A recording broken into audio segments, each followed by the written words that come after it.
So you can catch it, match it, stash it in the cabinet. Listen to the chorus while let Ivan scratch it. This is real hip hop, we aiming for a classic. And if we can't approach it, screw it, we'll attack it. Catch it, match it, stash it in the cabinet. Listen to the chorus while let Ivan.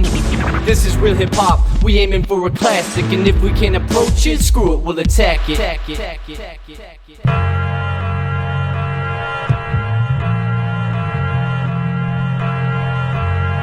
What you know about classic music?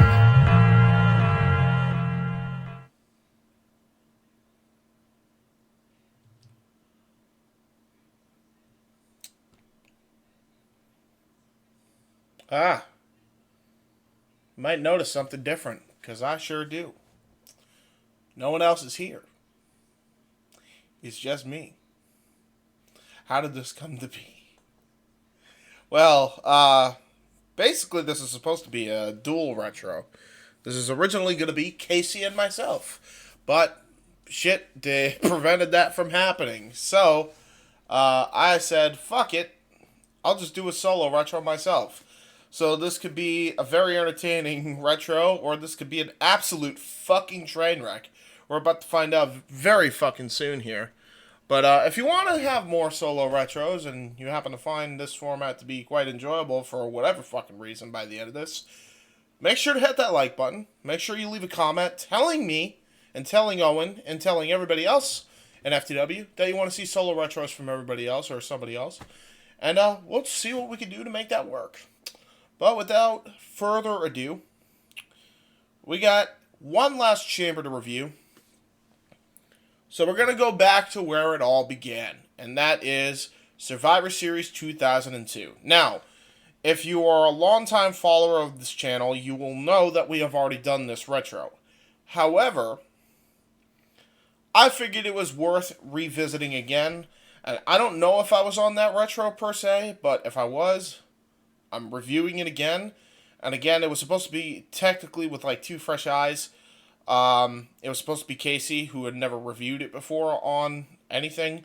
So we were going to both review it together, but again, shit hit the fan and that just didn't happen. But, I have no problem reviewing this again. I probably have watched this show about 15 dozen times, and enjoyed it every single time. It never gets old. I think this is probably WWE Ruthless Aggression Era is one of the top to bottom best cards of that entire era that they've done, because everything felt like it meant something. They really made Survivor Series a complete revamped feel with the Elimination Chamber stipulation. To this day, the only other pay-per-view that I could see this working on is No Way Out. So, obviously they have War Games now, so if anything I would say change the Elimination Chamber pay-per-view name to back to No Way Out, because we already got War Games for Survivor Series, so there's really no point. But at the time, this made the most sense in the freaking world. Putting the Elimination Chamber, a War Games style stipulation, as the main event for one of the big major belts of WWE. This was phenomenal. From top to bottom, the card just ruled. You know, you had your botches in there as well. You had the botch with Lita. I'm sorry, listen to me, Lita. With Victoria.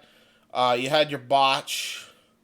I wouldn't even say botch. You had your match with Lesnar and Big Show, which a lot of people have mixed feelings about, but I actually really highly enjoyed that. I liked that little angle they did. It was a different kind of swerve. It was a cool swerve. And I was like, yeah, this was cool. It was something that you didn't expect. I really have fond memories of the show, man. Every time I go back to watching this, I just enjoy it.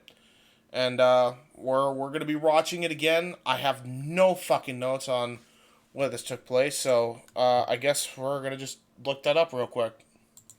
All right, so the show obviously takes place in Madison Square Garden. I don't know the name of... I don't even know the tagline, but I assume it's whatever the fuck the tagline for Elimination Chamber was in the New Year's Revolution ones. I'm probably dead wrong, so fuck it. It is what it is. So whatever. I'll just say it's always, because that's the theme. It's by Saliba, or Sylvia, or however you pronounce it. It's called Always, and it repeats like halfway all the time. Always, always, always, always. Lots of always, I don't like one-way roads. I like all-way roads, Anyway, autism aside, attendance was 17,930, while the pay-per-view buy rate was 340,000. Now, I'm going to look up another thing here, so give me a second. So, judging by the information that I actually looked up from OSWReview.com, apparently Survivor Series in 2001 did 450,000 buys. So this is actually down about 110,000 from the year prior. Now, mind you, this was pretty much right out of the aftermath of the horribly botched invasion angle. To which they tried to salvage by making a brand split in-house from that point forward, which is what we pretty much end up getting here with Survivor Series 2002. Now, as far as I remember, and my memory is kind of funky, so correct me if I'm wrong, but part of it was also hindered by the fact that they kind of were hot potatoing the championship a lot. And I mean a lot. And I'm not talking about the World Heavyweight title and the Undisputed title or the WWE title as it was here now known again. But the Undisputed belt itself was just hot potatoed like crazy. Because it went from Chris Jericho after Mania 18 to Triple H to Hogan the following pay-per-view to Undertaker the following pay-per-view to The Rock the following two pay-per-views, and then the Brock. So it changed hands like 6 times after WrestleMania 18. So the pay-per-view was, the title was definitely hot potatoed. And Brock would actually have the longest reign of 2002 with the championship. So there was a lot going on, both good and bad within the company. I think there was a lot of questionable booking decisions. All off the heels of the invasion.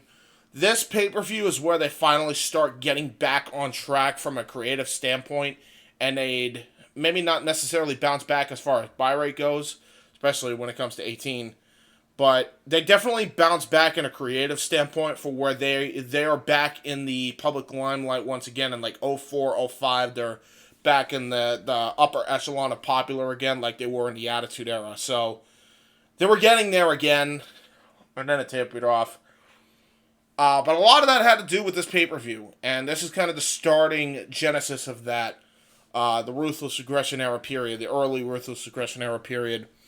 And what the WWE, honest to God, could have been. And there was a lot of awesome shit on the show. From top to bottom, this is probably their best card that you will see. I highly recommend this event. I can't recommend it enough. But if you don't take my word for it, there's other people that have reviewed this, including a source that I am going to be reading from called RetroProWrestling.com. Ironic that we have a Retro Wrestling review series. So go check them out. I'm going to link them in the description to give proper credit. Now, I will say, I have watched the show, so don't think I haven't. I just can't be bothered enough of a fuck to fucking take notes. I'm good. No chance of that. I especially with my schedule, there's no way I'd have time. So this is what you get. With that said, according to Wikipedia, before, I'll just run down the card real quick. We have Lance Storm and William Regal defeating Goldust and the Hurricane in the tag team match, which was definitely either a heat match or a dark match. I assume it was on heat. So there you go. No, that was the thing. The Dudley Boys would open the main card to take on Jeff Hardy and the 3-minute warning. Billy Kidman would fight Jamie Noble for the Cruiserweight Championship. Jamie Noble was the defending champion. Victoria would fight Trish Stratus for the Women's Championship in a hardcore match. The Big Show would go on to fight Brock Lesnar for the WWF, or at this point the WWE, Championship. So there you go. And then the 3-way tag match between Los Guerreros, Benoit and Angle, and Edge and Rey Mysterio, which, oh boy, was that match awesome. And another awesome match to close out the show, the Elimination Chamber itself for the World Heavyweight Championship with Shawn Michaels, Triple H, Ric Flair, Chris Jericho, Kane, Booker T, and Rob Van Dam. RVD, don't you know? So, let's get on with the show here. Now that I ran down the card, this takes place in Madison Square Garden, as stated previously. And according to this man from Retro Pro Wrestling, I don't see a name in here, except for Chris. Man's name is Chris, so big up Chris.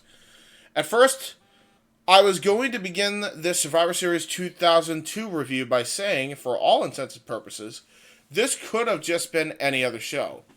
Indeed, the days of stacking a Survivor Series card from top to bottom with teams of 4 or 5 facing each other in a series of elimination matches were long gone. Oh boy, were you wrong by the next year. And while World Wrestling Entertainment had continued to use the traditional Survivor Series elimination matches sparingly throughout the 90s, they had still been a popular part of the show. Tonight, there were no such matches outside of an opening 6-man tag team match, which again could have been on any other show, which he's referring to the 6-man tables match that happened. Tonight, there were no... I'm sorry. God damn it, I always do that. I need to just keep track every time. But that doesn't mean the company had abandoned the Survivor concept altogether. They simply refreshed and revitalized it for the new millennium. Well, at least for this show. Giving us not your usual tag team affair, but instead a deadly new concept called the Elimination Chamber.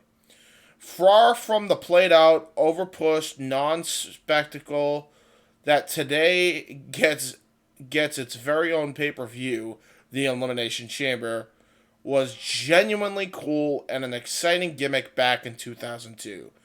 But don't just take my word for it. Here's what went down when Survivor Series 2002 came to the Madison Square Garden. The commentaries on the show, commentary team on the show, I should say, starts off with Jim Ross and Jerry Lawler for the Raw side, as it opens up with a Raw match to kick things off. And later on in the show for the SmackDown matches is called by Michael Cole and Taz. So that's our commentary team duo. We have mentioned where these guys have been up in these retros following here. So go check them out. We've mentioned Jim Ross and Jerry Lawler ages ago, I'm sure. Probably one of the 2000 retros, to be honest. Michael Cole and Taz, definitely we've mentioned them, especially when it came to the SummerSlam reviews, I'm sure. So go check that out. Tonight's opening video wasn't one of WWE's greatest, but it still did a solid job of making tonight's event seem huge. On the SmackDown side of things, the video focused on Brock Lesnar defending the WWE Championship title against The Big Show, while Raw's focused on Eric Bischoff creating the monstrous Elimination Chamber, in which the World Heavyweight Championship would be up for grabs. With that, it was on to the pyro, the crowd shots, and Saliva's Always played, and Jim Ross welcoming us to the world's most famous arena.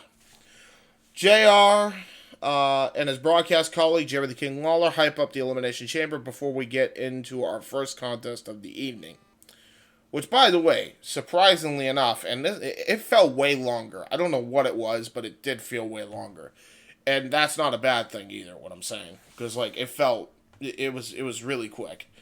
It went 5 minutes and 23 seconds. 6-man tag team tables match, elimination style. Jeff Hardy, Bubba Ray Dudley, and Spike Dudley, I almost butchered that, versus Rico and 3-minute warning. Or just 3-minute warning. I don't know why they just don't include Rico in that. He was like a big part of that shit. You know, I'm watching this after being completely burned out on wrestling for months and coming nowhere near this blog. Wow. Fair enough, then. This is coming from Chris, by the way, on the article. Sitting down to watch this incredibly enjoyable 6-man match reminds me why the hell I love wrestling in the first place. If you ignore a weird spot at the beginning where Rosie and Jamal held Spike Dudley in place outside the ring for half an hour waiting for Jeff Hardy to dive over the ropes onto them, and if you ignore the spot where Rosie failed to catch Jeff coming off the ropes and the crowd all chanted, "You fucked up," at him, everything about this match was fantastic. Pretty much, yeah. This is a fun match, man. I really enjoyed this because it was just crazy spot after crazy spot. Jeff Hardy did his shit, and we all know where that ended up leading him now. My stance will never change on that, but it was still a really fun spectacle nonetheless. Just wish he wouldn't do that continuously throughout his career and actually change shit up for the betterment of himself and his family. But I digress. With that said, what was I going to say? Where are we at? Okay. So Spike Dudley got taken out early before Hardy took Rosie out to the crowd and hit the exact same swanton off the stand spot he had done back at Royal Rumble 2000. And by the way, so I look back at this, and apparently there are two different entrance ways, technically. There's one, they just both were similar in that regard in Madison Square Garden back then. I'm pretty sure, though, that this is the exact same side that Jeff did it off of. This is where the cab was. And, yeah, he did the fucking swanton spot. I believe it was on to Jamal. The charismatic Enigma then got himself taken out, which is technically true, but also not really. Leaving Bubba Ray against Jamal and Rico. So what ended up actually happening was, Jeff Hardy got hit big time after doing a bunch of other high-risk offense. I think he did a whisper in the wind at one point on Jamal. But Jamal just had enough of his shit, just annihilated everybody before he scaled the top rope and then hit a diving frickin' splash. And he jumped for this, by the way, like high elevation. And just crashed right onto Jeff. He was gone. So that was pretty much it there. The former got planted with the top rope powerbomb through the table. I believe that would have been Rosie. Before Bubba could win the match, both members of 3-minute warning return to help Rico beat him down. At that point, Bubba Ray's former tag partner and then current SmackDown star Devon Dudley rushed out wearing full Dudley Boys regalia and helped out his old pal win the match with a 3D through the table. Your winner and sole survivor, Bubba Ray Dudley. This is fun, man. This is a lot of fun. He mentioned the botches that happened a little bit here, but they were fun. The crowd had fun with it. It definitely was an ECW-esque crowd if you're chanting "You fucked up." It is in New York. But yeah, man, this is so much fun. The only other complaint I could think of is that I wish it was just like anybody could compete after they were eliminated. It's no DQ. Why wouldn't they? But this is a lot of fun. I always enjoy watching this match. When Devon comes out, man, the place blew. It's such a loud pop. It was, honest to God, Like, there were so many pops during this damn show. I can't even begin to... Like, obviously, the pop is Shawn Michaels winning. But this is up there, too, man. It's the three top pops of the entire night are definitely this, Scott Steiner, and Shawn Michaels. But, boy, nobody expected Devon, man. They finally kind of wised up to breaking up the Dudleys and reforming them quick. And in full trio at this point. And yeah, the Dudleys were reunited fully.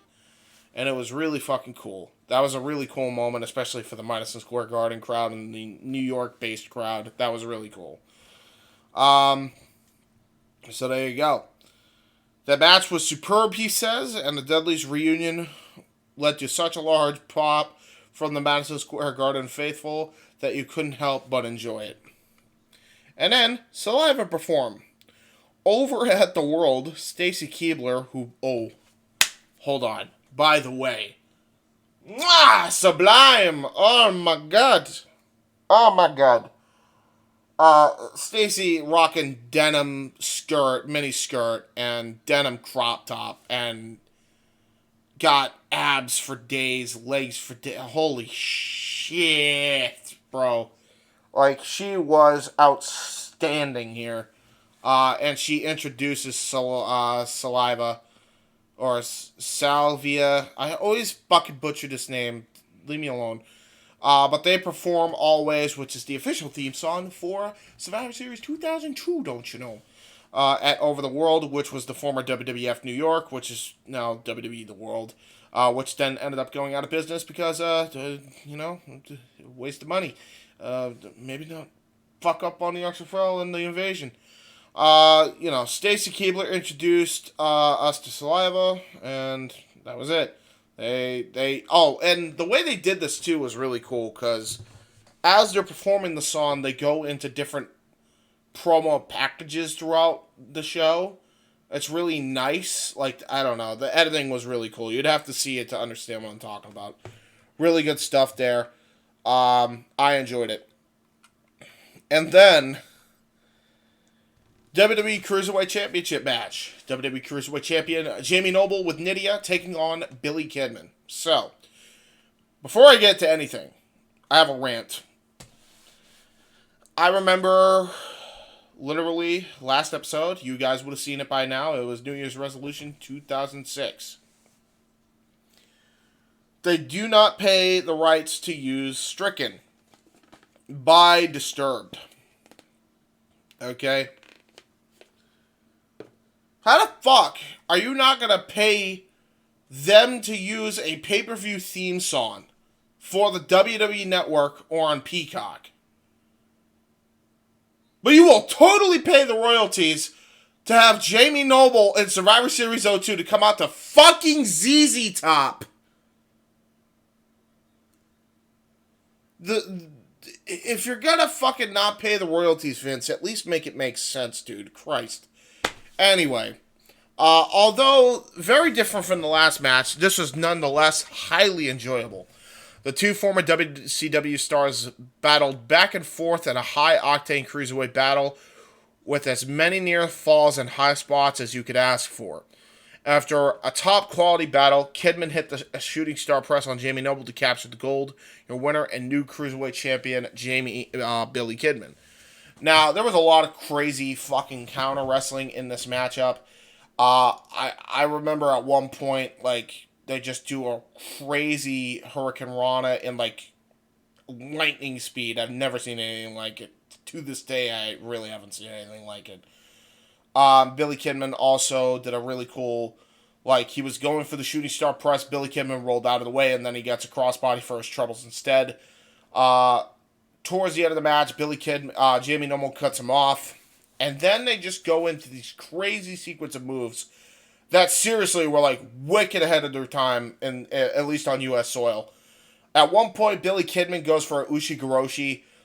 Billy Kidman gets fucking hung up on the top rope by Jamie Noble, and he goes for a Hangman DDT, which is like Orton's finisher, but instead of doing like where he plants him on his face and it looks safe, and I'm pretty sure it was safe, by the way, he just drills him right on the top of his cranium. Like, that was such a gnarly spot, and honestly might have been the spot of the match. And then at one point, I think Jamie Noble also busted out a Falcon Arrow. I did crazy ass, like, lightning fast tilt-a-whirl backbreakers, which wouldn't be the last time I saw lightning fast tilt-a-whirl backbreaker, by the way. Just really good stuff. Honestly, I couldn't even do this match justice if I tried, but yeah, definitely go out of your way to see this match. If you wanted to know what the Cruiserweight division was like back in 2002 for WWE, especially in the SmackDown brand, this is definitely what it could have been, and honestly, what the Cruiserweight division could have been in 2016, man. Like, if you'd have just let them go out and do shit like this, no doubt about it that the division would have succeeded. Always liked Cruiserweight wrestling. Always liked the Cruiserweight division concept. That's why I love the X division so much, even though you did have big guys like Samoa Joe and others that were big in the division. It was very much like that. Always liked that shit. I thought it was cool. With that said, we go in, move on to backstage segment between Kurt Angle and Chris Benoit.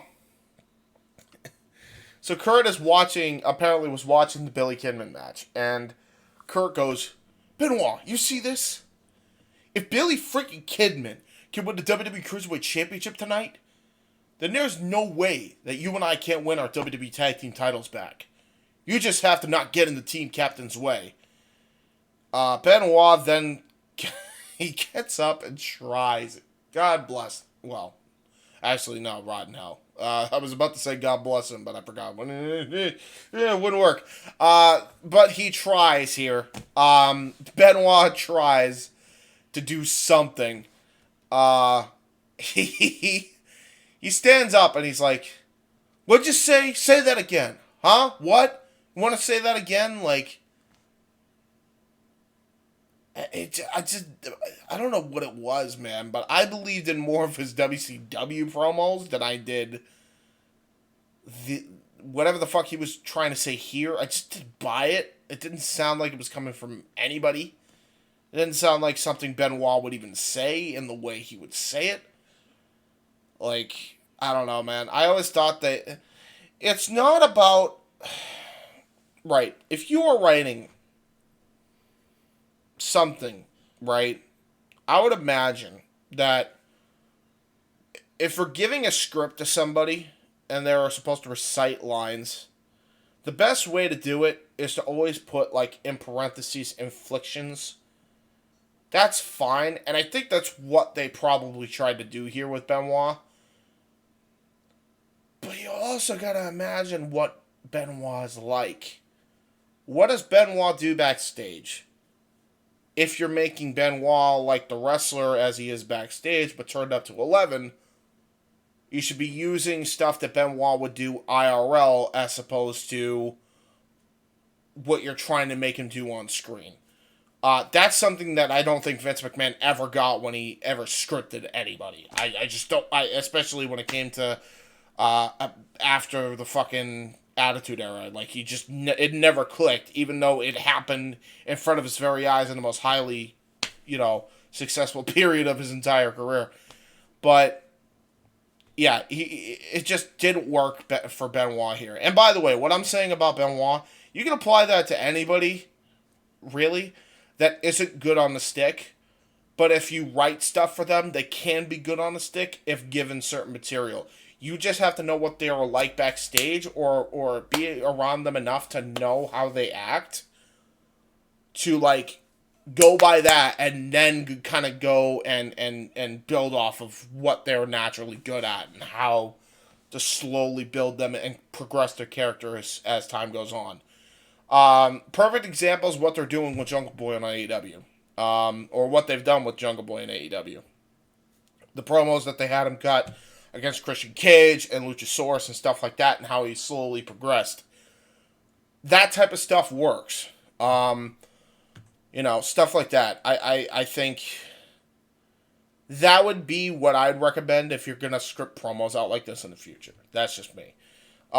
Point being, whatever the fuck they tried to have Benoit do here, it just didn't work because I just didn't believe it. But, Kurt Kurt just goes and he's like, no. I know what you're trying to do, Benoit. You're trying to make me mad and you're trying to get me angry before a match, but it's not going to happen. See, you and I are a team. We're buddies. 2 peas in a pod.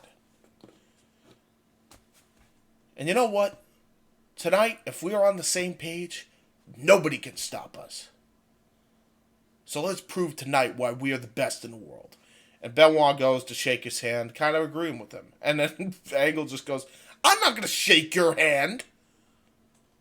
Tag team partners don't shake hands. Benoit looks pissed after this, by the way. But then Angle goes, tag team partners hug. And then this was funny by Benoit. So he smiles after he calms down Benoit. Right? After he was just pissed earlier. But he's smiling. He's barely got teeth, right? Toothless aggression. Haha. Right? And then he gets really upset when he says, I'm not going to shake your hand. And then when he says, tag team partners hug, he just has this, like, confused and depressed look on his face. Like, dude, I don't want to hug. Stop hugging. No. It was so awkward. In a funny way, in a good way, by the way. Like, this segment was sublime. It was great. All in part thanks to Angle and Benoit's facials towards it. Funny backstage segment here. It was fun. Then we go to a oh, fuck, I hate this, by the way. I hate this. I think this is where Cena got the idea for the FU. I shouldn't. It's funny, but I also hate it. But it's funny at the same. It's weird. I don't know. Over in the women's locker room, we saw CCTV footage of Victoria, courtesy of the short-lived FView. FView, get it? It's basically a rehash of the ill-fated GTV, which in the storyline had been implemented by Eric Bischoff to spice up Raw. It was what it was. It was an invasion of privacy. That was the gimmick, and yeah, it was bad. Didn't like this at all. So we're gonna move on, but it's okay. Footage shows us Victoria talking to herself in a mirror and how much she hated Trish Stratus before finally deciding to trash both the mirror and the Trish cutout. This is followed by a video package recapping the rivalry between the two women. If you need a refresher, the basic story involved Victoria being mad that despite WWE being previously interested in both women, she had been robbed of the opportunities by the women's champion. So basically, I guess the story is Trish was a bitch and cut the legs from under her, according to Victoria. And so because of that, Victoria became a crazy bitch because Trish was a vindictive, slimy bitch. Is the story that we were told, anyway.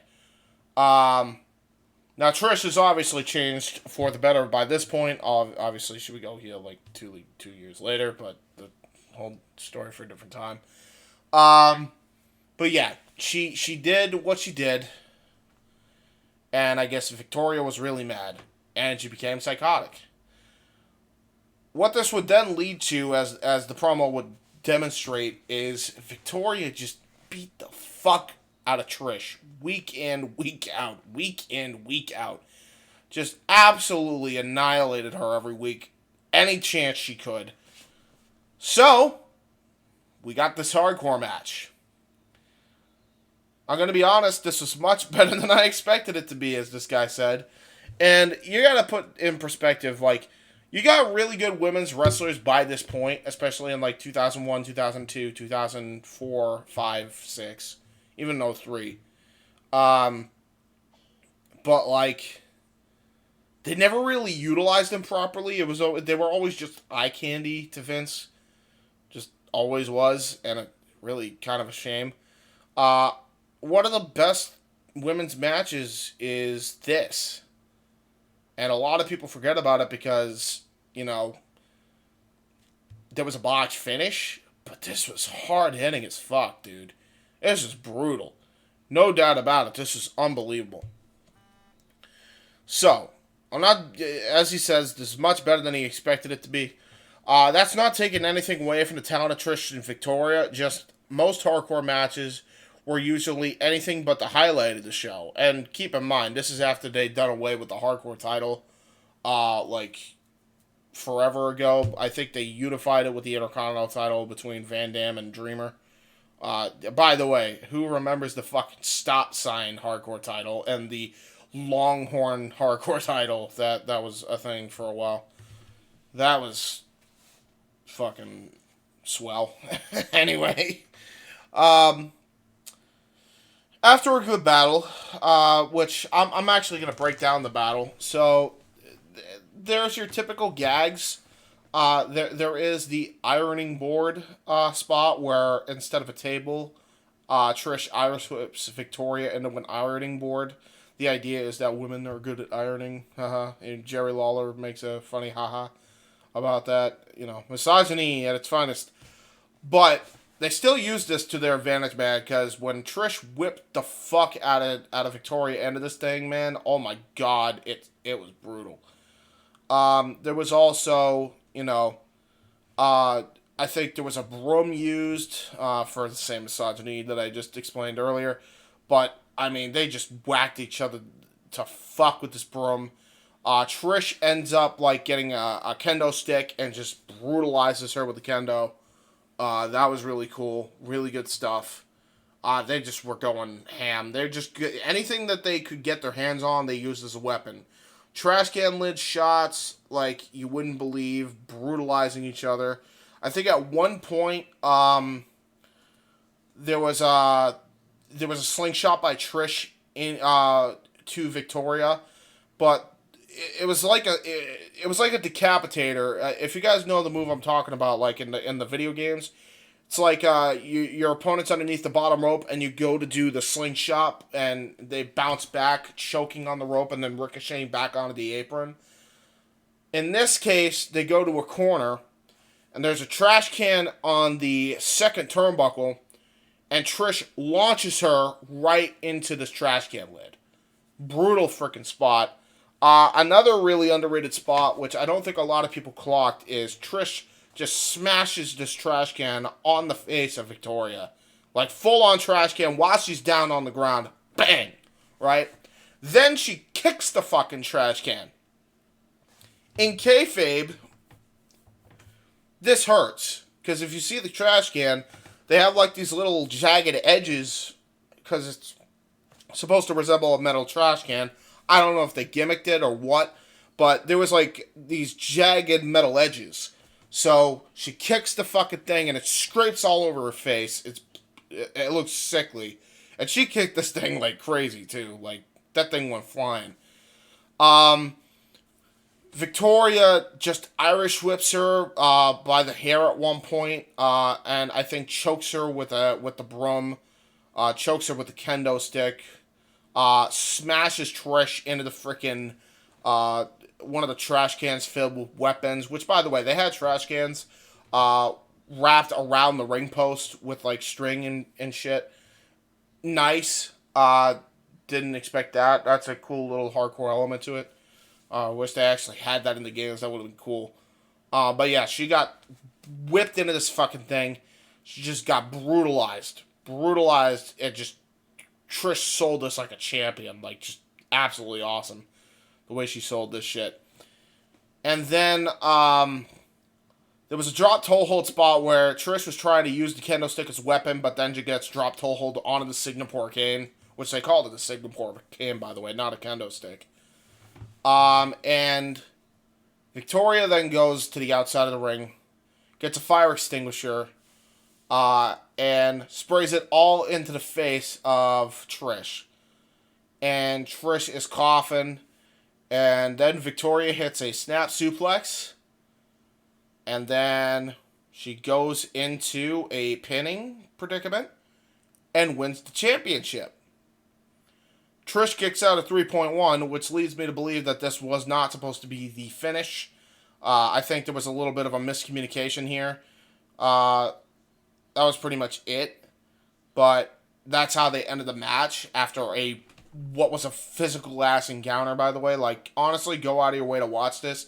It was still a really good match regardless of the botch finish. I really, really enjoyed this. So, definitely like this match despite the botch finish. I enjoyed everything about this. This guy says after a good battle, Victoria captured her first WWE Women's title by blasting her rival with the fire extinguisher, then drilling her with a float over snap suplex. So there you go. Maybe that was her finish, but I highly doubt it because as we would go on to find out, her finish would be the Widow's Peak. I don't know if she ever unveiled it in any of the matches with Trish, but I know that eventually it was the Widow's Peak. And I know for a fact she did use it at one point during her Psycho Bitch run because it's in WrestleMania 19, the video game, which I played religiously. So I think she did use it at one point.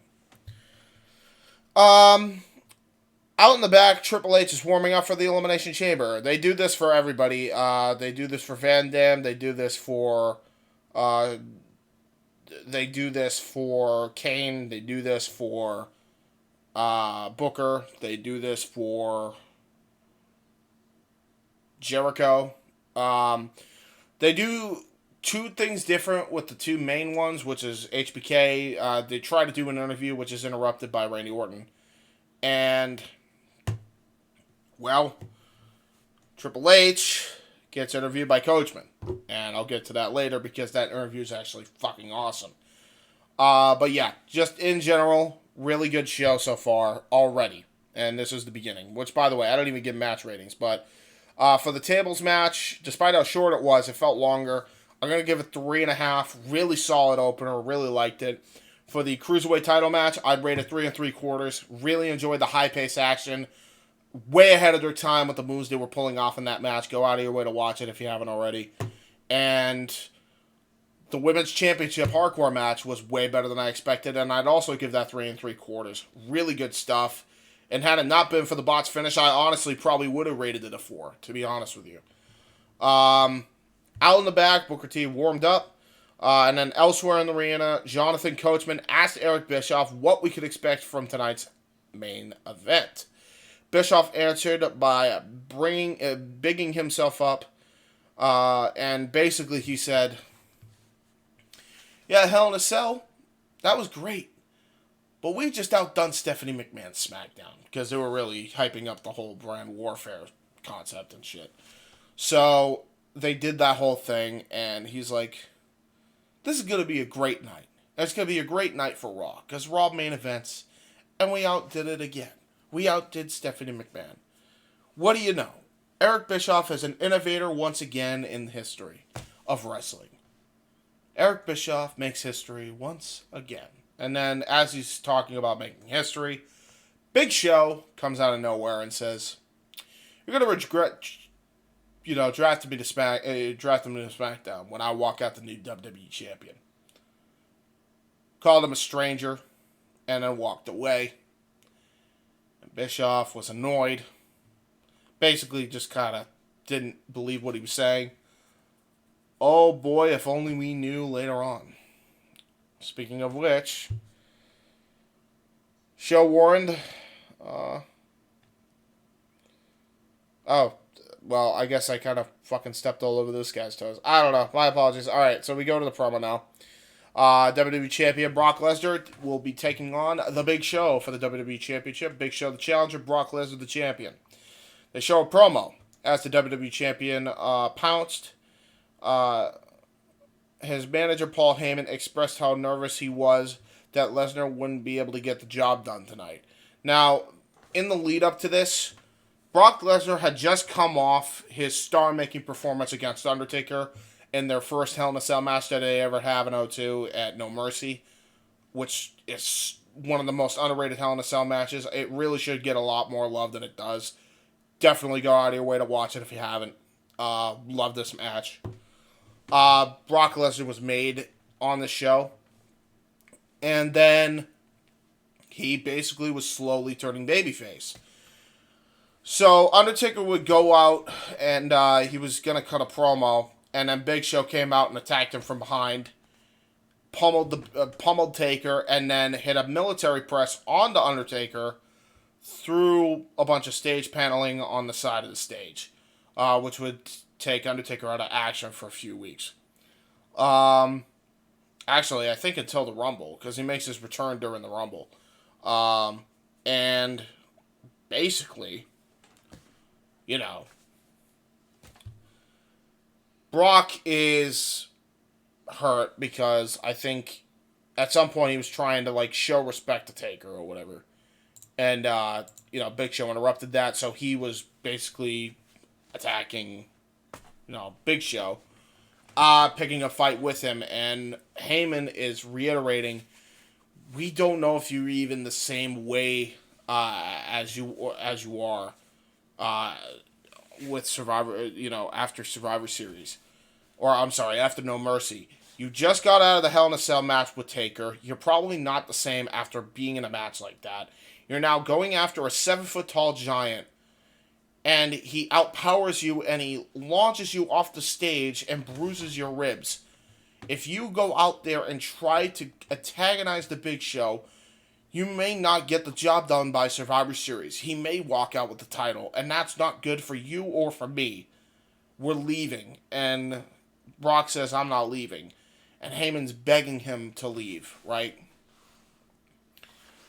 And Brock's like, no, we're not leaving. And so he's saying to Big Show, come on out, Big Show, come on out. You know, he's calling him out. And Heyman's screaming for him not to do this. And then Brock just says, shut up, Paul. And Paul Heyman had that vindictive look. We'll get to that in a minute. This was in the promo package. As Big Show comes out to fight him, Brock immediately gets to jump on him, hits a spear right away, catches the Big Show off guard, jams him right into the stairs. From there, he gets a steel chair, brutalizes Big Show with unprotected chair shots like you wouldn't believe, makes the Big Show bleed. And Brock showed that he could beat the Big Show if he wanted to. Really put over Brock Strong here. I mean, this was prime, next big thing, here comes the pain, Brock.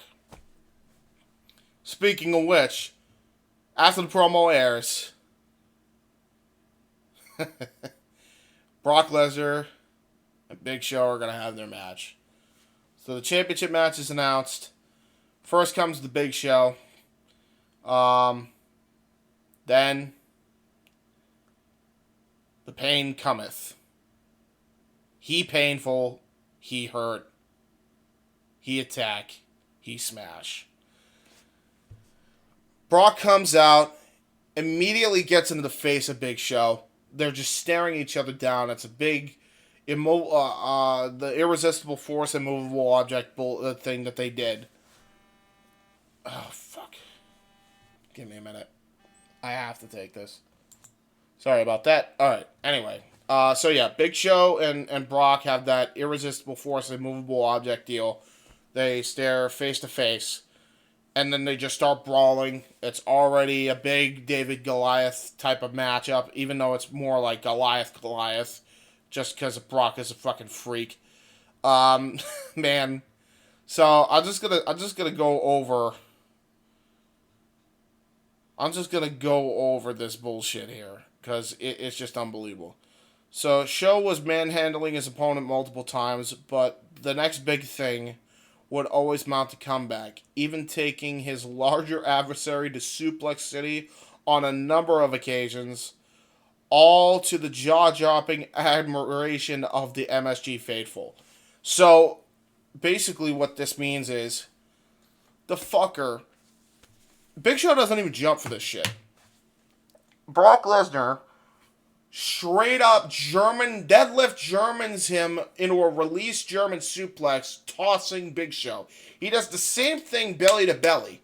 Because Big Show jumped for the initial belly to belly, but like Brock held him there for a minute and then just, whoa, full on fucking tossed him like it was nothing. Brock is a goddamn freak. Like, it's unbelievable how much of a fucking freak he is, because Big Show did not hop once for any of these. Brock is just a fucking freak of nature, dude. He's a freak of nature. So, I think at some point, the ref takes a bump. Big Show's trying to do his big man things. He is trying to work over the ribs, but Brock Lesnar's just a freak that he's powering out of it. And then Heyman gets a chair. And then Big Show tries to just punch it out of the air. But Brock is just a fucking relentless motherfucker and just whacks Big Show over the head anyway after he punches the damn chair. And then he hits him with the fucking F5. He just slams him with the F5. Heyman's jaw's on the fucking floor, which this guy says. Heyman's chin nearly hit the floor when Brock hit him with the F5. But then the cowardly former ECW manager revealed his true colors by preventing the referee from making the 3 count. So another referee comes in, tries to make the 3 count after the other ref is out. And then he goes and he pulls him outside, punches him. I don't know if anybody else clocked this, by the way. Which is why I enjoyed this match so much. It's Brock's physical fucking strength and Heyman's antics here. It was basically an angle match, and I really liked this angle match. So, and not Kurt Angle, by the way. I'm talking about, like, wrestling angle. Heyman punches the ref, and Heyman's hat falls off his head. And it's by the ref. But he pretends like nothing happened. Like he didn't do a fucking thing. Brock is super confused. Heyman's acting like he didn't do a fucking thing. But then Brock looks down at the referee is down. And he sees the hat right next door.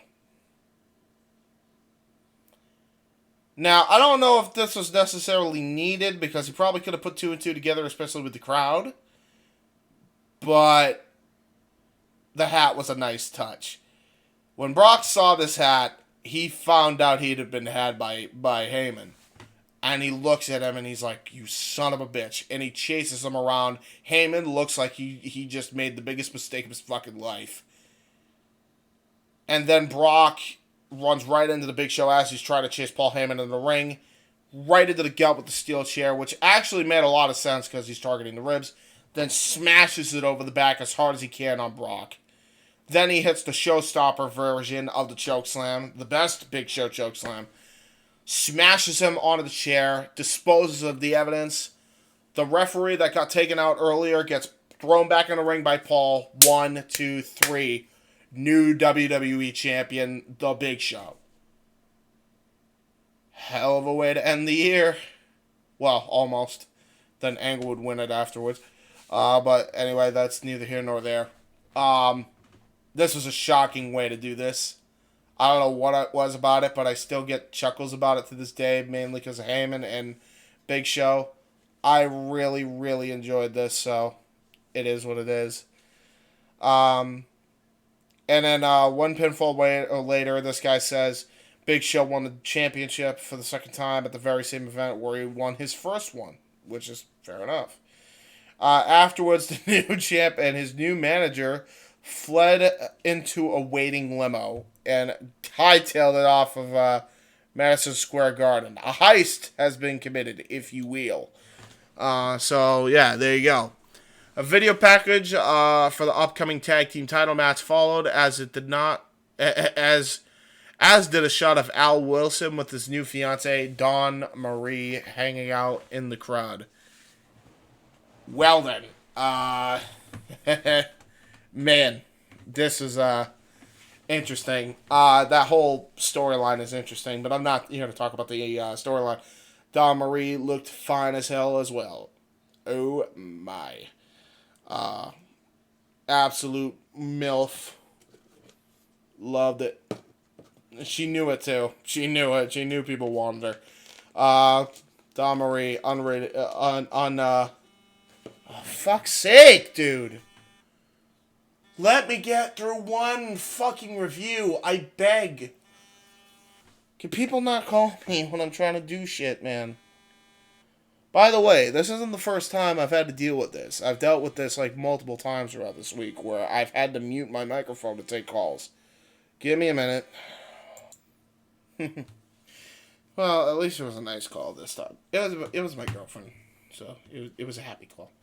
But anyway, as I was saying, Dawn Marie. I love how I talk about Dawn Marie being the Melvin that my girlfriend called right before. It was like she knew. Anyway, no, I'm kidding. So, right after that is the SmackDown 6 Tag Team match, as this is infamously dubbed. The champions, Los Guerreros, Eddie Guerrero and Chavo Guerrero, versus Team Edge and Rey Mysterio, versus Team Ultimate Submission, which is what I'm going to call them because their Ultimate Submission match at Backlash 2001, which is Kurt Angle, Chris Benoit, who are the former champions going in. Oh, I'm sorry, by the way.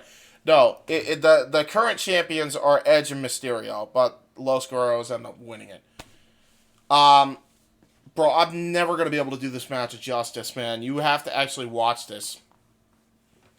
This was phenomenal. Like, you have to go and watch this, like, on your own to understand how good this is. I'm not even going to try to explain it spot for spot. Just go out of your way and watch the SmackDown 6. Watch why SmackDown was kicking Raw's ass.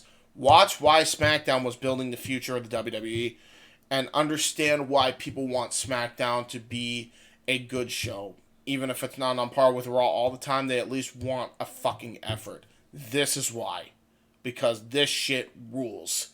I'll read what this guy says. This was, as you might expect, a mighty fine match. The action never stopped and barely slowed down from start to finish, giving us a compelling contest delivered by 4 stellar performers at the top of the game. Or 4 stellar performers at the top of their game. And a lot of people give shit on Chavo, because I'm pretty sure he's leaving Chavo and maybe Edge out of this? No, maybe not Edge, but definitely could see Mysterio. Mysterio isn't phenomenal, because I'm a mark for Mysterio. Chavo, I always think, gets a bad rep. I feel like he's up there too, but they just never treated him as such. But he was really good also. So, shout out to these fucking sex, dude. They were tremendous. They just really were. Angle and Benoit went out first after a miscommunication and went to their back after leaving Los Guerreros basically the pickings of their anger because they just kept German suplexing everybody in sight, angle slamming everybody in sight. At one point they did a crossface and ankle lock. I will say that was a cool submission. Really cool submission. The action then continued to enthrall and entertain until eventually Eddie Guerrero made Rey Mysterio tap. This is after, by the way, Chavo Guerrero ended up smashing Rey Mysterio, or Edge rather. No, it was Rey Mysterio in the face with the championship title belt when the ref wasn't looking because the ref was distracted by Eddie and Edge because Edge was outside of the thing. And so that one momentary distraction where the ref had his back turned, bam, shot right to the head. That led for Edge to be bullshit, start brutalizing Chavo because he just was pissed that his partner just got smashed in the head. Meanwhile, though, Eddie Guerrero was the legal man the entire time and hit the lasso from El Paso, Lion Tamer variation, and makes Rey Mysterio tap out right in the middle of the ring. And Los Guerreros win the tag team titles. Really good match. Go out of your way to watch this. It's fucking historic. It's really good. Then we go to the next segment. Prior to the main event, Chris Nowinski and Matt Hardy version 1 hit the ring to argue about whether New Yorkers were stupid or losers. They eventually come to a compromise because they have a debate in the middle of the ring. And the compromise is that they're stupid and losers. And that they're lupid, which is losers and stupid combined. And then Chris Nowinski says, we got a deal. And Matt says, see guys, who's to say Raw and SmackDown superstars can't get along? And then a siren blares in the Madison Square Garden Arena. And then you hear, "Holla! If you hear me!" Scott Steiner appears on the little walkway Tron that opens up the doors. Out comes Scott Steiner. Ripped the shit right out of his mind. Allegedly. Don't hurt me, Scott, please. I like Shoney's. I wish I could have gone. Please don't hurt me. He comes out, and he is the innovator of Suplex City. He was the former mayor of Suplex City until Brock dethroned him. Belly to bellies for Chris Nowinski after Matt shoves him into the clutches of Steiner. And then one for Matt, and then another one for Nowinski, and then another one for Matt. And then he picks up one of them and does the press ups, and then he tosses Nowinski onto Matt Hardy, and then he goes and does his push-ups. And he's like, "Who's the man?" The crowd is going, "Steiner, Steiner, Steiner." After he's done with his push-ups, the crowd goes, "Woo, woo, woo, woo, woo, woo, woo, woo." Shout out to his brother Rick.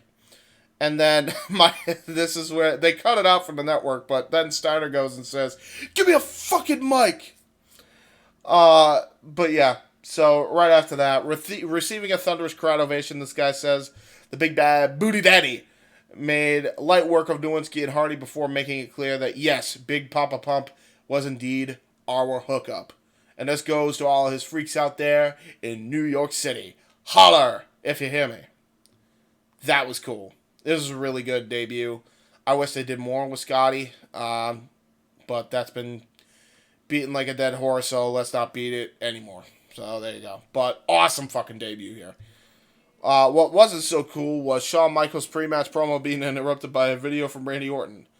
Now playing a smarmy heel, Orton disingenuously thanked fans for their get well cards and well-wishing emails, and he as he recuperated from the injury. He also thanks Terry, a flight attendant Terry, for massaging his shoulder, and gave a little cheesy smile after he said that line. Now, keep in mind, Terry Reynolds was the one trying to interview Shawn Michaels for the Elimination Chamber before it got interrupted. And I don't know, was this the Terry he was referring to? Is she also a flight attendant on the side? The world may never know. Anyway. So then, we get a great promo.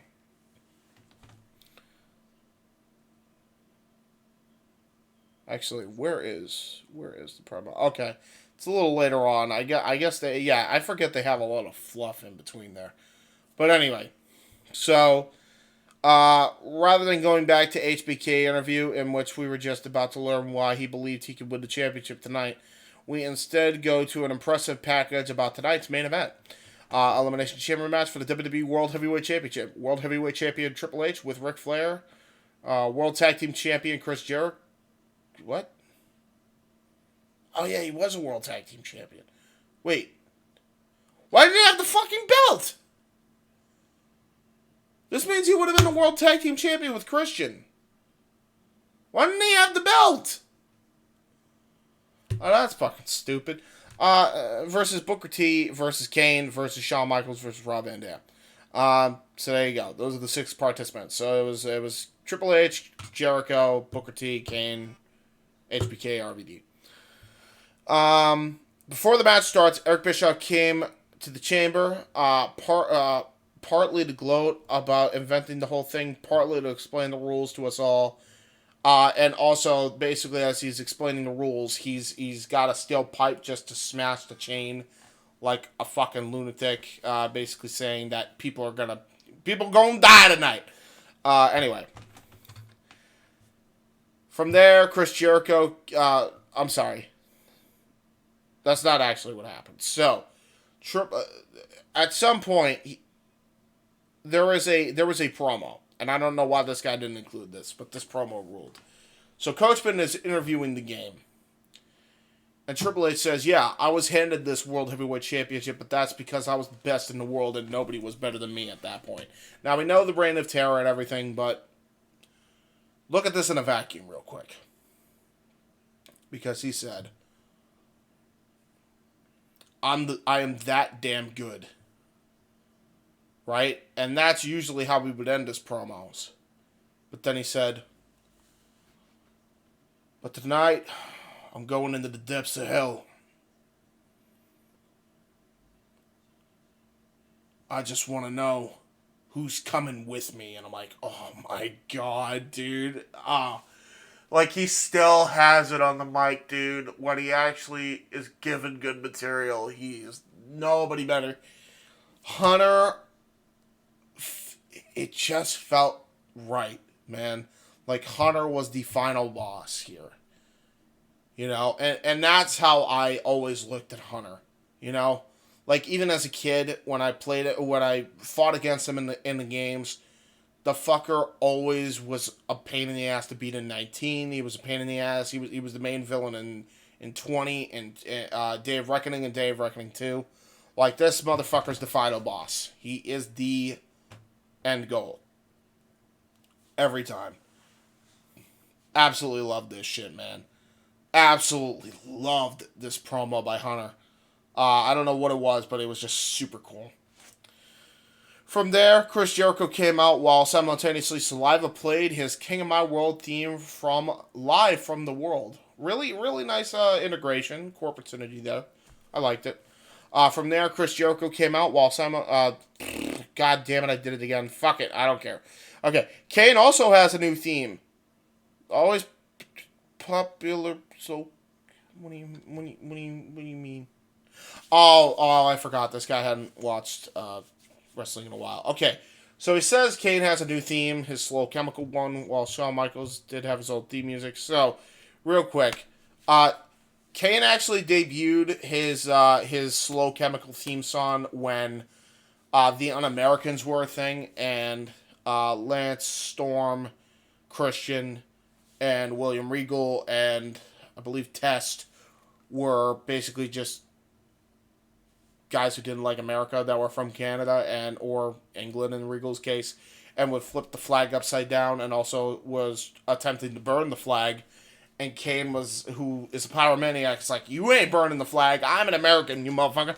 Even though Americans treated me poorly, I'm going to defend this country, because why not? And he debuted with Slow Chemical, and then he did a Kane-a-Rooney, and then he did the pyro thing, and then Slow Chemical played, and it was oddly entertaining and really fun. Even though it probably made Kane look weird. Although Kane also looked really cool, because he ended up having championships, and then Katie Vick happened, then that kind of fucked him up. And the less said about that, the better. Anyway, that's the story of Slow Chemical debuting in the WWE. Anyway, really cool stuff here, because as they're making their entrances, there's pyro on like a separate stage for pyro, for Booker T, and for HBK, and they had pyro in the ring for Kane, and they had pyro up above in the rafters for Rob Van Dam when he came out. So, just I miss these types of entrances, man, because it just gives a lot of personality to guys. Like, if you saw the fire just light up the whole screen, you knew it was Booker T, and you knew the Harlem Heat fire flame things were Booker T. If you saw Kane's pyro in the ring and immediately kicks off a Slow Chemical, you know that shit's Kane. And if he does the thing, you know it's Kane, right? If you see HBK doing the fucking muscle pose, you know that's HBK. If you see Triple H doing the water spit, that's Triple H's whole character, right? If you see Chris Jericho do the walls thing after it pyro goes off, if you see him walking, his silhouette walking, and then doing the wall thing with Y2J, you know that's Jericho. I miss those entrances, and I feel like a lot of that, more and more of that is getting lost as time goes on. I think they save it for the big shows now instead of doing it for every show. And I don't know, man. Like, to me, like, I miss that aspect of wrestling, man. I can't remember the last time there was a really great entrance that captivated my eye in, like, the longest time. Last one I can remember was the One-Winged Angel one with Kenny Omega at Wrestle Kingdom this year, and even that, I mean, that was a one-off. So, I don't know, man. I just miss those like specialty entrances for everybody. I think it would add a lot, really. I guess there is, but I don't know. It's not the same without the pyro, or it's not the same without like special lighting. It's just not the same as it used to be in that regard. But I digress. All that aside, this was a compelling match that had the novelty of being the first Elimination Chamber match as a whole. Bunch of talented performers going in it. The World Heavyweight Champion and Rob Van Dam kicked things off in fine fashion and continued to look impressive as Jericho and Booker T entered the fray. So, this is apparently where Triple H, Van Dam, and Jericho all realized, dude, this is really unsafe. So, for those who don't know, they actually botched the design of the chamber, specifically the floors. It wasn't supposed to be metal grating, and it wasn't supposed to be real metal. It was supposed to be, like, gimmicked shit to make it look like it hurt, but they fucked it up, basically. So, at one point, Triple H goes for a back body drop, and he thinks this is going to be like a regular bump, no problem. Bro, he is in so much pain immediately from the first backdrop from Van Dam. And then Van Dam tries to do a somersault, not realizing that this thing is dangerous to take bumps on. And he does it, and he slams his hip on the side. At one point, does a rolling thunder and hits the outside. He does another, like, Van Dam's the workhorse in this in the early going. You know, he's trying to go for the 5-star frog splash early. Jericho is pulling his leg from his chamber pod, then gets kicked in the face. And then, yeah, there was a lot going on, basically. Van Dam, I think, gets slingshotted, and then he turns into Spider-Man or whatever. And then I think he was trying to do some crazy shit. But he basically clinged onto the cage, and then he did a freaking crossbody punch off from the cage fencing to Triple H. That was a cool spot. Booker T and Van Dam have a really cool exchange where Van Dam and Booker are just trading martial arts kicks. Really cool shit. The face of WCW in the later years versus the face of ECW in its later years. That was really cool. I'm sure really cool for the ECW crowd that was there, seeing Booker T and Van Dam in the ring for the first time. Or at the very least, I don't know if it was the first time that they met, but I know it was at least the first time on a major show that they fought, or at least were one-on-one, face-to-face. That was really cool, I'm sure, for them. That got a pretty decent pop. So, as time goes on, you know, Jericho enters the fray, tries to... Van Dam is getting double teamed after Van Dam just kicks the shit out of Triple H for a while. And he busts him open early on too. Like he smashed his face into the chain link fence about 3 times. Then Jericho and Hunter are just teaming up on Van Dam. And then, as the match progresses, Triple H is down in the ring. Van Dam is up on top of the pod.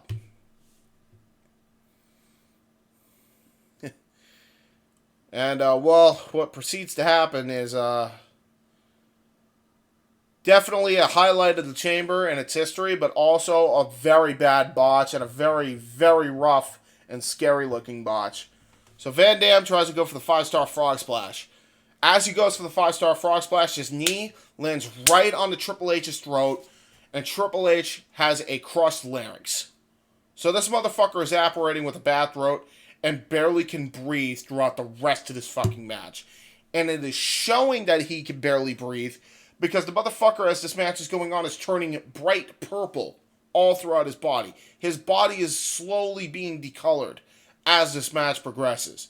Meanwhile, he's already bladed. He's already taken, like, bumps to the head, to signify he's bleeding all over the place. So he's losing blood. His larynx is crushed. Triple H looked like a fucking warrior in here. And he just looked tremendous, right? So after Van Dam hits his 5-star frog splash, he fucked his knee up also on Triple H's throat. So Booker, after Van Dam gets up, hits his missile dropkick, and eliminates Van Dam, takes him out of the equation. So that's the first elimination in the Elimination Chamber, Rob Van Dam. From there, the next person to come out is Kane. And Kane goes nuts. Kane does his thing. He starts brutalizing everybody. He goes for his patented choke slams. At one point, I think Booker T gets eliminated. I'm not exactly sure how. But yeah. Basically, long story short, Booker T gets eliminated somehow. I think it was by Kane. Probably choke slam from hell. Wouldn't surprise me. So Booker was eliminated. And then HBK was the last person in the chamber. So you would think this would bode well for Shawn. However, keep in mind, there's been a lot of back trauma throughout this entire night. And Shawn Michaels is coming back from a debilitating back injury for the second time by this point. So they really work on that. So he gets backdropped once, I think, at this point. And he's fucked, right? Now, meanwhile, Kane is running roughshod still. He's chokeslamming all of them. He's chokeslamming Michaels. He's chokeslamming Hunter. He's chokeslamming Jericho. And by the time Michaels is able to hit the super kick, you would have thought he was in for a fucking marathon. The way they booked this was fucking perfect, by the way. And it made Kane look super strong in defeat here. So, he gets the super kick. He does the taker sit-up pose. And then Hunter catches it immediately. Kicks him in the gut, pedigree. Kane then is landing right there. Jericho sees that, hits a lion salt. 1, 2, 3, Kane's out. Then it's down to Jericho, Hunter, and HBK. All of them at some point piss blood. I think Jericho ends up getting slingshotted into the cage by Jericho. Jericho tries to mount back a comeback, but the two heels just dogpile on him, and they're just working him over and working him over. They just, they brutalized Jericho. Or, I'm sorry, they brutalized HBK. They're making him bleed profusely. And they're doing this even before Kane goes on a tear. So, Shawn was getting worked over. He was taking shit on the steel floor. Backdrops. Slams on the floor. He gets slingshotted into a fucking pod. One pod, by the way, got broken earlier in the match because I forget how exactly, but I think Triple H is the one who goes through it. So Shawn Michaels naturally goes through the fucking other one. Or no, I'm sorry. Kane sent Jericho into the first pod. My apologies. So he just chucks him into a pod.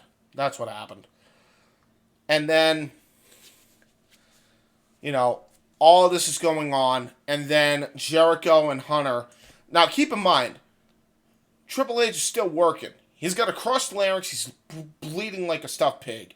Jericho's also bleeding. Michaels is also bleeding. It's a fucking crimson mess all over the canvas. All over the ring. They're beating on him. But then eventually, they just, Triple H just lets the ego get at him. And Jericho is able to pin Jericho after he hits a lion salt, but he doesn't make the full pin because Triple H pulls him right out because he wants to be the one to pin him. And Jericho says, "I could have pinned his ass, you stupid son of a bitch." And that's all she wrote. They go back to the feud that they had in the beginning of 2002, and Jericho and Hunter despise each other. They work over each other again. They start brawling. Now those two are going at it. The crowd is going electric for this entire fucking segment, by the way. The crowd's building and building as this match is progressing. Like, this crowd couldn't have been any more hotter for this. Like, this was tremendous. And then, as Jericho has the walls of Jericho, it looks like he's about to tap out Jericho. Or no. Yeah, it looks like he's about to tap out Triple H with the Walls of Jericho. Bam! Sweet chin music out of nowhere from Shawn Michaels. 1, 2, 3. Jericho's gone. Triple H, Shawn Michaels are the final two. Now keep in mind, I love that they add the fact that Shawn Michaels also has an ego. They don't forget that Shawn Michaels wants Triple H all to himself just for the bullshit that he caused at SummerSlam 02. Good storyline touch like that. Like that a lot. So, Jericho's gone. It's down to Triple H and Shawn Michaels. Triple H tries to hit a pedigree. Doesn't succeed. HBK, he gets him down, hits him with a scoop slam. He climbs the top of the pod like Van Dam did earlier.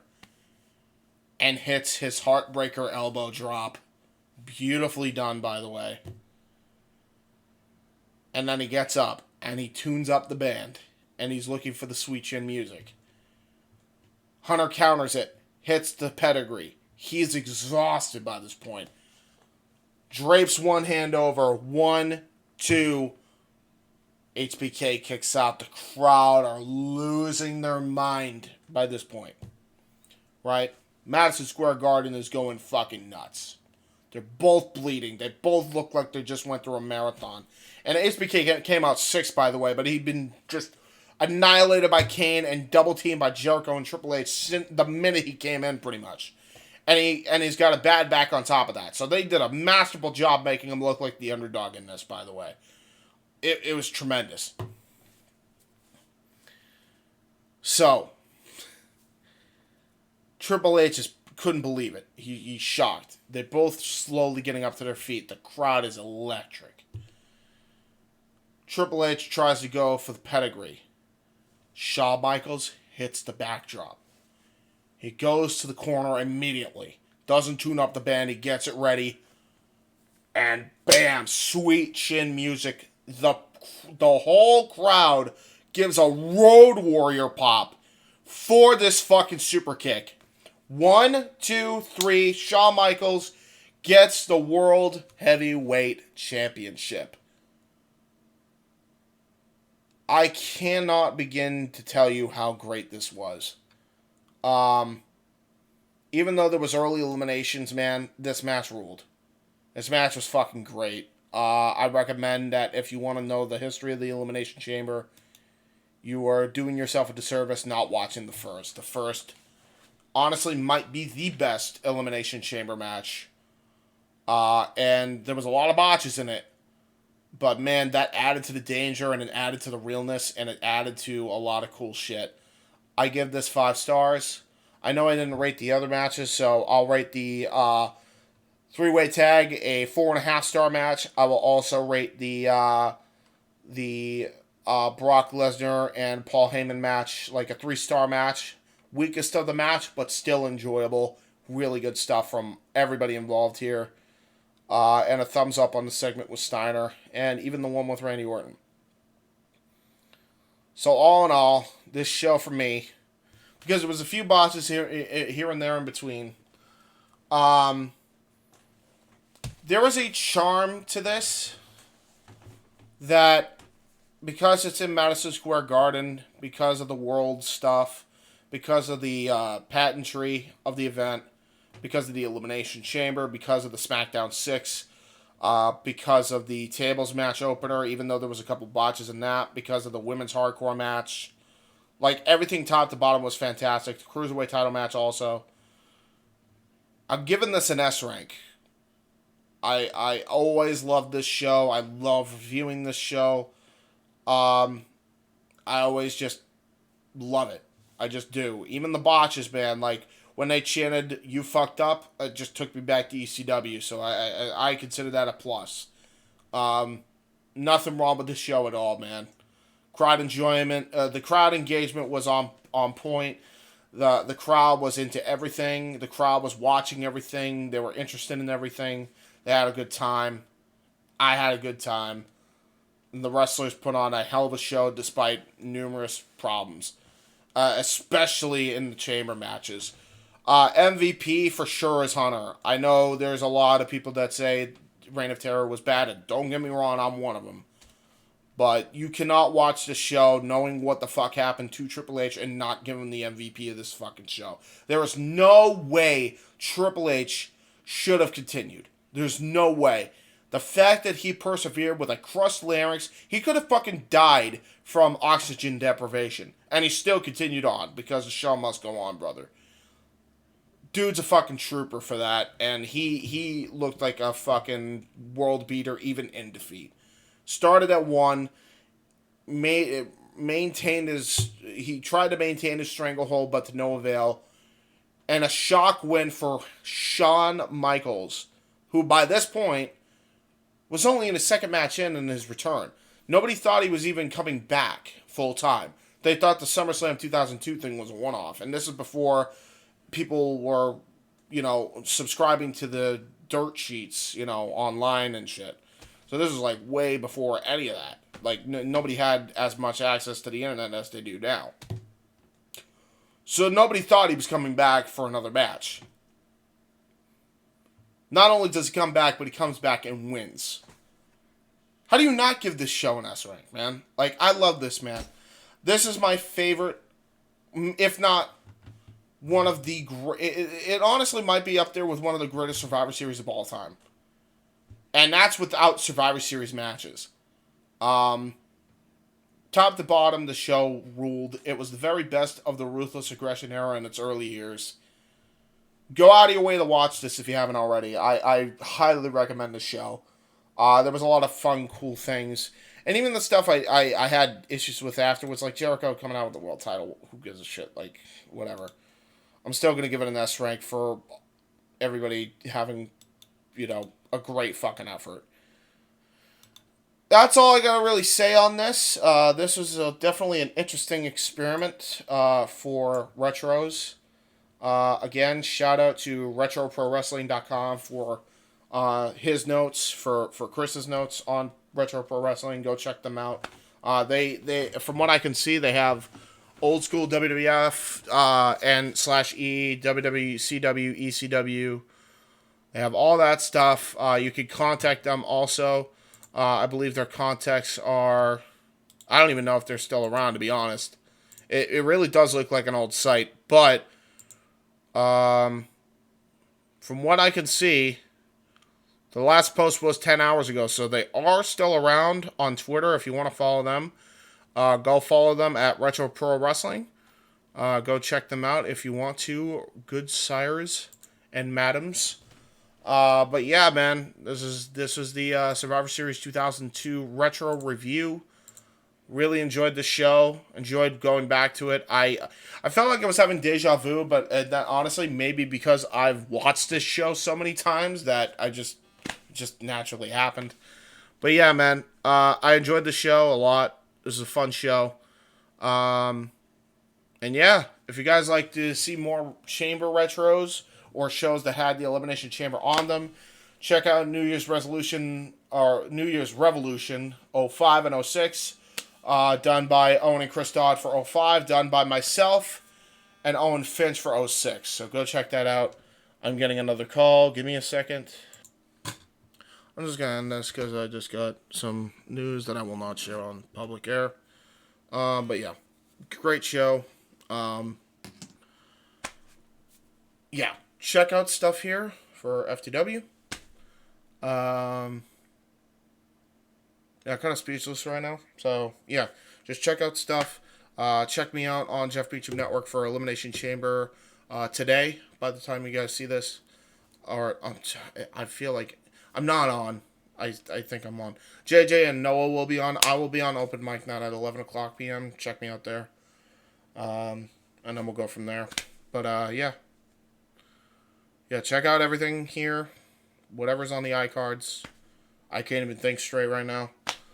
And yeah, good review. S-rank pay-per-view. And we will talk to you guys later. And since this is being recorded in the past, we'll talk to you guys in the future. Peace out. We doing all the classics, you heard it, then I grabbed it. Flow like Method Man, then run like I'm Rabbit. Soon as I hear the bass line, it be my FaceTime. Music's in my veins, so just in case I'm without my iPod or a media player, I'll check my...